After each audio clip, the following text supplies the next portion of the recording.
Bonjour Madame Karine, je vous en prie, prenez place. Bonjour et merci beaucoup docteur. Comme vous le savez Madame, à la suite de votre plainte pour le viol que vous avez subi, nous avons dû vous faire un bilan de santé complet afin de nous assurer que vous soyez en bonne santé et que vous ne soyez pas enceinte. Déjà, comment vous sentez-vous moralement depuis la dernière fois?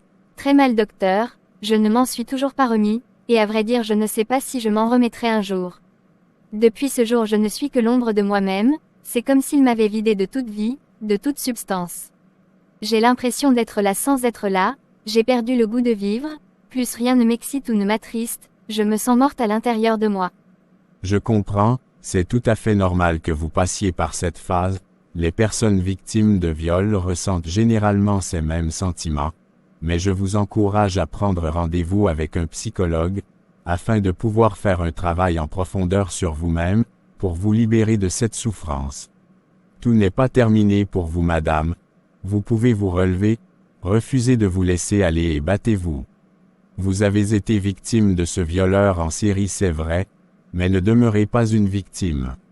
Ça veut dire que vous ne devez pas lui donner ce pouvoir de continuer à vous détruire. Seul vous pouvez et devez décider de ce que vous deviendrez. Ne laissez pas ce que vous avez vécu vous détourner de la destinée glorieuse que Dieu a pour vous, car il dit dans sa parole dans le livre de Jérémie 29 verset 11, « Car je connais les projets que j'ai formés sur vous, dit l'Éternel, projets de paix et non de malheur, afin de vous donner un avenir et de l'espérance. » Ce qui est fait, vous ne pouvez rien y changer, mais votre plus belle revanche sera de pouvoir retrouver cette joie de vivre et ce bonheur que vous avez perdu. Servez-vous de cette mauvaise expérience pour devenir la meilleure version de vous-même. Transformez cette souffrance en un tremplin pour consolider les bases de votre bonheur.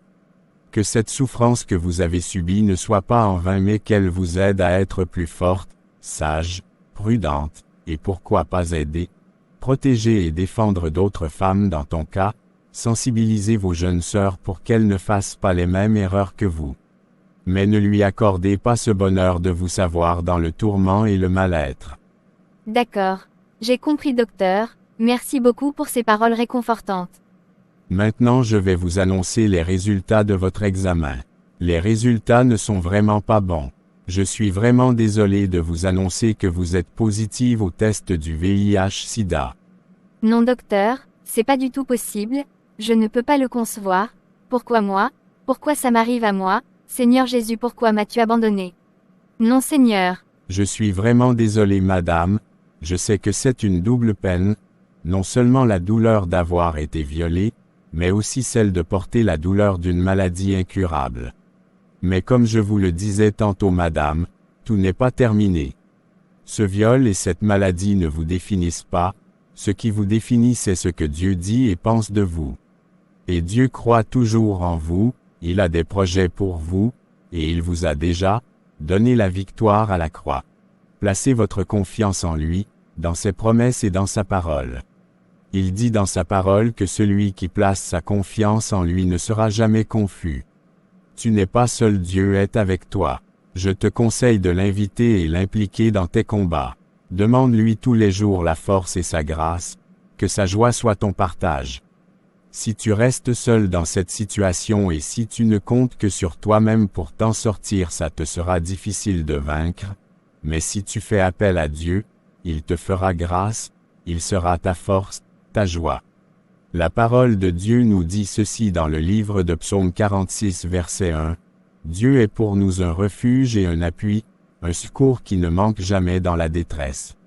Peu importe tes erreurs, n'aie aucune crainte, va vers lui. Il ne te condamne pas, car avant toute chose Dieu est Père. Et dans sa miséricorde, il te fera un bon accueil. D'accord docteur, je vous remercie. Bonsoir ma chérie Ingrid. Bonsoir chérie. Mais pourquoi tu pleures? Que se passe-t-il? Chérie, notre fille revient de l'hôpital, et on lui a diagnostiqué le sida à la suite des examens médicaux qu'elle a faits. Je suis complètement détruite. Je me demande comment Dieu a pu permettre ça. Que n'avons-nous pas fait? Sa vie est complètement détruite. Qu'est-ce qu'elle va devenir? Non seulement il y a le viol mais il y a aussi la maladie. Oh non, c'est pas possible, pas ma fille. Je vais en finir personnellement avec ce violeur de Bogda, je vais le tuer cet homme. Je vais en finir avec lui. Calme-toi chérie s'il te plaît, ne dis pas de choses aussi graves. En affirmant de telles choses, si quelque chose lui arrive pour de vrai, on va dire que c'est toi. Tu n'es pas un meurtrier chérie, ne permets pas à ce type de faire de toi ce que tu n'es pas s'il te plaît, calme-toi chérie. Nous avons porté plainte, laissons la justice faire son travail. Ce qui est sûr, si cet homme échappe à la justice de l'homme à cause de son argent, il n'échappera pas à celle de Dieu, car personne n'a jamais corrompu Dieu. Ce qui nous reste à faire maintenant, c'est de soutenir notre fille dans la prière.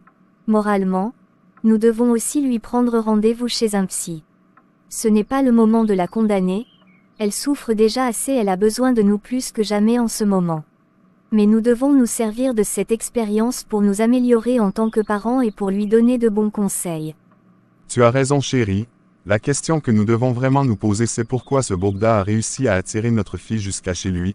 Pourquoi s'est-elle laissée séduire par un type qui en apparence semble beaucoup plus vieux qu'elle?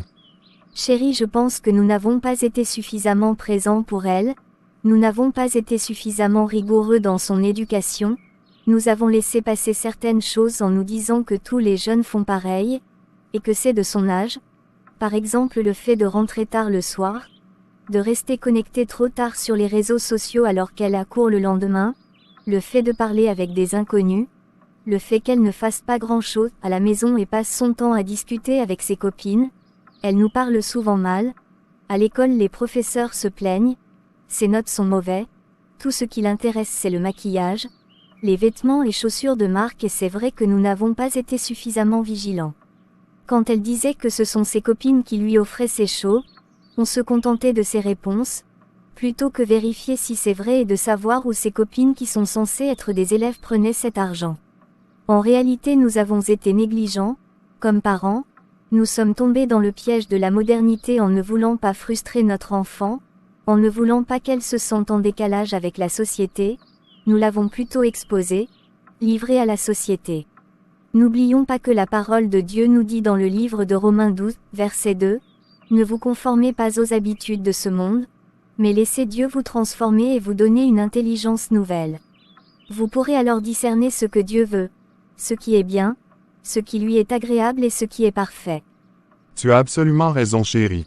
On n'a pas vraiment pris le soin de lui inculquer nos valeurs chrétiennes, le respect de soi, le sens de l'honneur et de la dignité, la crainte de Dieu par-dessus tout. Le sens des efforts et du travail, nous lui avons toujours tout donné, nous l'avons habitué à la facilité. Et nous n'avons pas été suffisamment présents pour lui donner de l'attention, de l'écoute, on était trop occupés à chercher l'argent et on l'a totalement délaissé. Peut-être qu'au fond ce qu'elle recherchait c'était juste un peu d'attention. Bref chérie, on n'a pas été parfaits comme parents, c'est vrai, mais ça sert à rien de continuer à se torturer l'esprit. Nous ne serons jamais parfaits, mais à compter de cet instant, nous devons totalement changer notre façon d'éduquer nos enfants. Ce qui arrive n'est pas de la faute de Dieu non plus, car il nous dit dans sa parole dans Proverbe 22 verset 6, « Instruis l'enfant selon la voie qu'il doit suivre, et quand il sera vieux, il ne s'en détournera pas. » C'est nous qui avons failli à notre devoir de parents, ce n'est pas Dieu qui a failli. Tu as totalement raison, et je sais que Dieu fait des miracles. Prions pour notre fille, engageons notre foi pour elle et je suis sûr que Dieu restaurera sa santé car il dit dans sa parole qu'il est le médecin des médecins, l'alpha et l'oméga, l'omnipote, l'omniprésent, le créateur de toutes choses. Amen chérie. Maintenant je vais prendre le temps de parler avec elle entre mère et fille afin de lui donner quelques conseils. Bonjour ma chérie, comment vas-tu en ce moment? Pas trop bien maman, mais je fais de mon mieux pour essayer de rester positive, la prière et les séances chez le psy m'aident beaucoup. D'accord, sois forte ma chérie, sache que nous sommes avec toi, que nous serons toujours là pour toi. On t'aime très fort. Je le sais maman, et je suis vraiment désolée de vous infliger tout ça car je sais que vous souffrez aussi beaucoup de cette situation. Je sais ma chérie, ne t'inquiète pas pour nous, Dieu est notre force. Mais ma chérie, je suis là pour te donner quelques conseils en tant que mère. Ma fille, je suis une femme comme toi, j'ai aussi été jeune comme toi. Tu es dans une phase de ta vie dans laquelle tu plais beaucoup aux hommes, tu es jeune, pétillante et pleine d'avenir. Ils te veulent tous, ils sont prêts à tout pour t'avoir, mais sache que la majorité de ces gars ne veulent qu'une seule chose, coucher avec toi et ensuite te laisser tomber. Et pour cela ils te promettront monts et merveilles. Et pour ceux qui te promettent une vie de luxe pour coucher avec toi, argent, téléphone de marque, gloire, etc. Sache que ce n'est jamais en vain. En général, beaucoup sont des occultistes, des satanistes, des sectaires, et lorsqu'ils couchent avec toi, c'est pour prendre tes chances, te vider de tes grâces, te laisser la poisse, la malédiction, afin de devenir de plus en plus riche. Et le plus grave dans tout ça, c'est que ces malédictions suivront également toute ta descendance. Ma chérie, rien n'est gratuit dans ce monde, tout a un prix, ne cède plus à la tentation de la vie facile. Ne laisse plus n'importe qui avoir accès à ton corps, tu vaux bien mieux que ça, ton corps n'est pas une poubelle, tu es le temple du Saint-Esprit. Tu n'es pas à vendre, la véritable valeur d'une femme, c'est sa dignité, le respect qu'elle a pour elle-même. Tout ce que tu fais a des conséquences positives ou négatives, car Dieu dit dans sa parole dans Ecclésiastique 11 verset 9, « Jeune homme, réjouis-toi dans ta jeunesse, livre ton cœur à la joie pendant les jours de ta jeunesse, marche dans les voies de ton cœur et selon les regards de tes yeux, mais sache que pour tout cela Dieu t'appellera en jugement. » Ma fille, j'ai failli en tant que parent, et j'ai décidé de jouer pleinement mon rôle maintenant, mais je ne pourrai pas toujours être là pour te surveiller à l'école et partout où tu seras, je ne peux pas empêcher le diable de rôder, car la parole de Dieu nous dit elle-même que le diable rôde comme un lion rugissant, cherchant qui il dévorera. Des Bogda il y en aura toujours.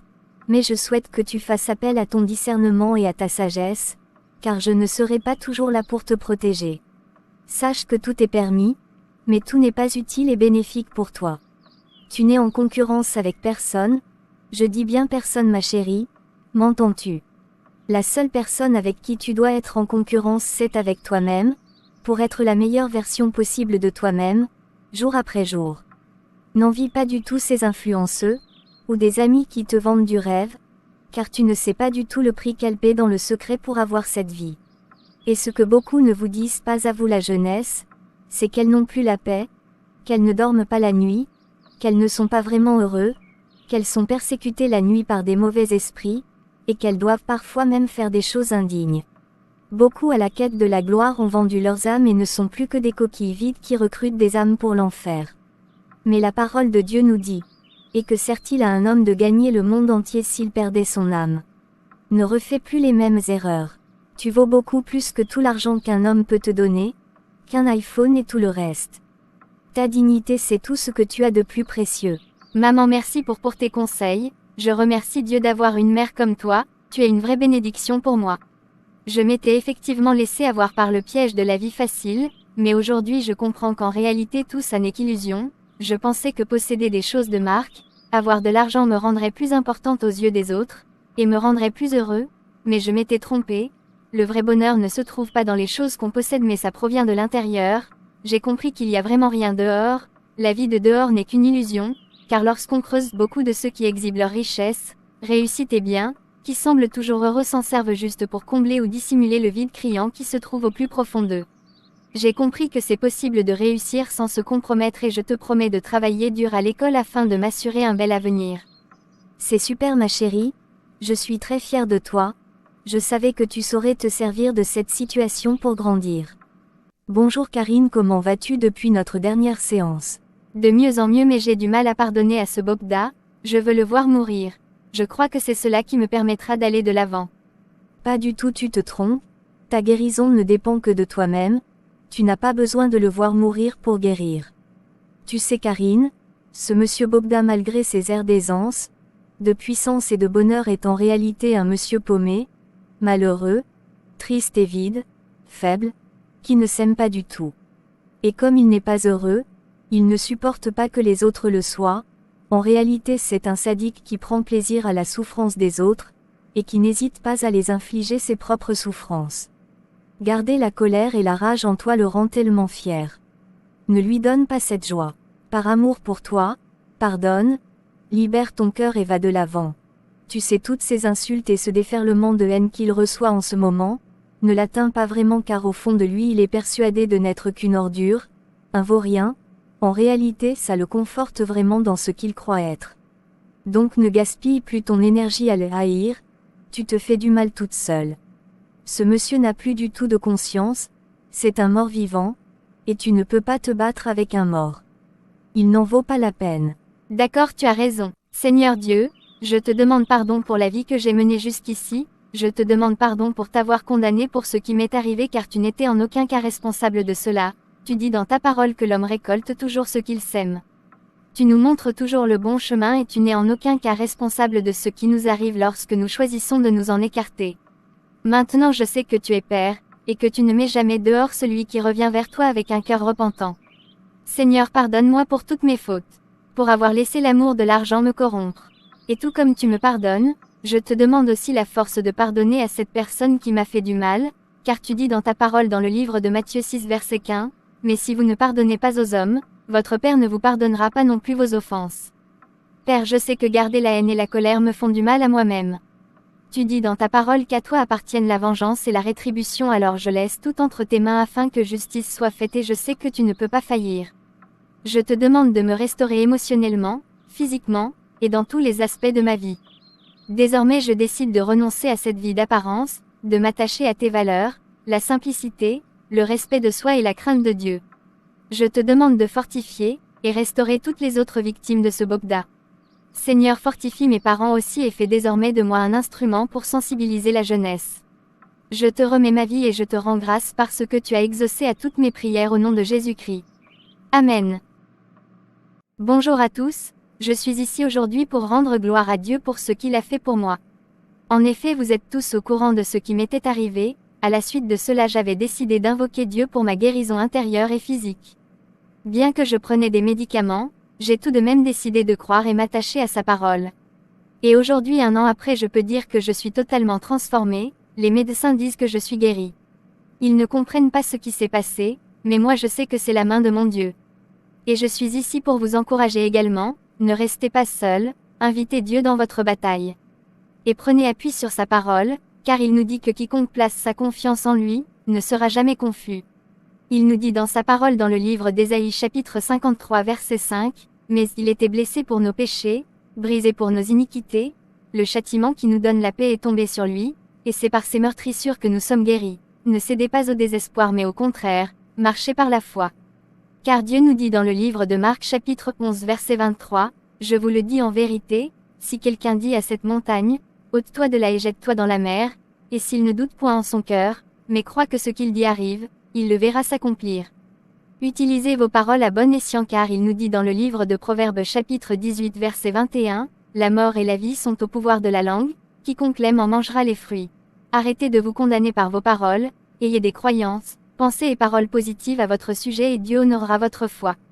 Car il est le seul capable de réussir là où les hommes ont échoué. Aujourd'hui j'utilise les réseaux sociaux pour sensibiliser la jeunesse.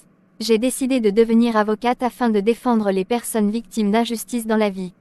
L'ennemi avait planifié ma chute mais Dieu a fait échouer tous ses plans. Grâce à cette expérience, je suis désormais une femme heureuse, je n'ai plus besoin d'artifice pour me sentir bien, ou pour avoir la joie. Ma joie est profonde et elle me vient de Dieu. Une dernière petite chose, réjouis-toi toujours dans le Seigneur ma sœur, mon frère. Fortifie-toi dans le Seigneur. Ne laisse plus cette situation voler ta joie. Je ne peux oublier de dire un grand merci à mes parents qui m'ont témoigné un amour inconditionnel durant cette épreuve, et à tous ceux qui nous ont soutenus, encouragés de par le monde entier.